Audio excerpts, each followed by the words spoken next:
என் உயிரினும் மேலான அன்பு உடன்பிறப்புகளே. அந்த வார்த்தைக்கு என்ன சக்திங்கிறீங்க? அதற்கு அடுத்த சக்தியாக இன்று முத்துவேல் கருணாநிதி ஸ்டாலின் என்னும் நான். இன்னைக்கு இந்தியாவே ஒலித்து கொண்டிருக்கிறது இந்த குரல். காரணம், இந்தியா கூட்டணியை அமைத்து இன்று நரேந்திர மோடிக்கு ஒரு சிம்ம சொப்பனம் போல இந்த தேர்தல் முடிவை வழங்கி தந்த பெருமை நம் தளபதி மு.க. ஸ்டாலின் அவர்களுக்கு தான் உண்டு. காரணம், நரேந்திர மோடியோட கேரக்டர் இன்னைக்கு எப்படி மாறி போச்சு பாத்தீங்களா? எப்படி பேசிட்டு இருந்தவர், एक डिलीट कर चुका है, अब की बार अप्रैल 19 को 4 चौका है, 400 இடத்தை பிடிப்போம்னார். 4 चौकाக இல்ல, இப்ப தீன் चौकाக இல்ல, 2 चौकाக சிங்கி அடிக்க வேண்டியதாச்சு. அரசியல் சட்டத்தை மாற்றுவேன் என்ற நரேந்திர மோடியை பாராளுமன்றத்திற்குள் அரசியல் சட்ட புத்தகத்தை எடுத்து அம்பேத்கர் உருவாக்கிய சட்ட புத்தகத்திற்கு முத்தம் கொடுக்க வைத்தவர் நம் தளபதி மு.க. ஸ்டாலின். இந்த அரசியல் சட்டத்தை என்னால் மாற்ற முடியும் என்று கொக்கரித்த பாரத ஒன்றிய பிரதமருக்கு அரசியல் சட்டத்து புத்தகத்தை எடுத்து முத்தம் கொடுத்த டிராமா தான் அது. அவர் என்னைக்கு டிராமா போடாம விட்டாரு? நம்ம தமிழ்நாட்டு மேடையில் வந்தோன்னே நான் அந்த போட்டோவை ஊர் பூரா காமிச்சேன். உலகத்தில் இப்படி ஒரு கூழ கும்பிடு போட்ட பிரதமரை நீங்க எங்கேயாவது பார்த்துருக்கீங்களான்னு. யாரை வேணாலும் நம்பலாம், இந்த கும்பிடு போற ஆளை மட்டும் நம்பவே கூடாது. இப்படித்தான் ஒரு கலெக்டர்கிட்ட ஒரு பியூன் வேலை பார்த்துக்கிட்டு இருந்தேன், முனியாண்டி அவன் பேரு. முனியாண்டி ஐயா சொல்லுங்க ஐயா, வாடா வர்றேங்க ஐயா ஐயா ஐயா ஐயா, செருப்பு எடுத்து வைப்பேன், வேட்டியை மடிச்சு வைப்பேன். ஐயா ஐயா, ஆமாங்க ஐயா, இல்லைங்க ஐயா, ஆமாங்க ஐயா.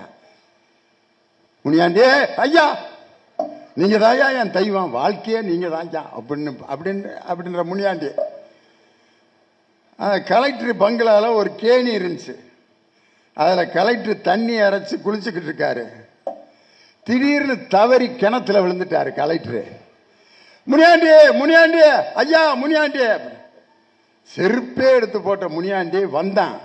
கலெக்டர் ஐயா, என் தெய்வமே ஐயா, கிணத்துல விழுந்துட்டீங்களா ஐயா, இந்த கயிறை போடுற ஐயா அப்படின்னு கயிறை போட்டு கலெக்டரை தூக்கிட்டு இருக்கான்.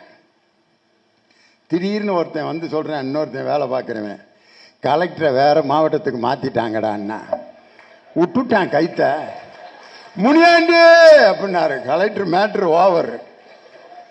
இந்த கூழ கும்பிடு போடுறவன் கலெக்டர் எப்படி சாகடிப்பானோ அதே மாதிரி கூழ கும்பிடு போட்டு இந்த தமிழகத்தை ஏமாற்றலாம் என்று நினைத்த நரேந்திர மோடியினுடைய அகங்காரத்திற்கு சவுக்கடி கொடுத்த தலைவர் நம் தளபதியார். அவருடைய தேர்தல் பிரச்சாரம் எவ்வளவு அழகா, எவ்வளவு நாகரிகமா இருந்துச்சு.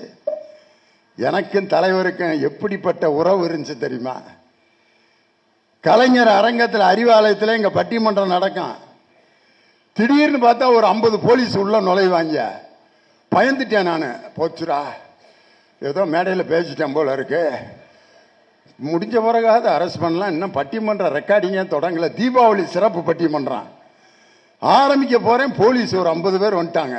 வந்து ஐயா அப்படின்னா சர்த்தேன் வீட்டுக்கு செல்ல கூப்பிட்டு, ஒரு 2 பேண்ட்டு சட்டை ஒரு லுங்கி மட்டும் எடுத்து வை, ஏற்றிட்டாங்க, எப்படியும் ஒரு 15 நாளாவது போட்டுருவாங்க அப்படின்னு சொல்லிக்கிட்டு இருக்கேன். ஐயா சொல்லியா அப்படின்னு, முதலமைச்சர் உங்கள் பட்டிமன்றத்தை பார்க்க வர்றாரு, முன்னால் சீட்டு போட போகிறோம் அப்படின்னாங்க.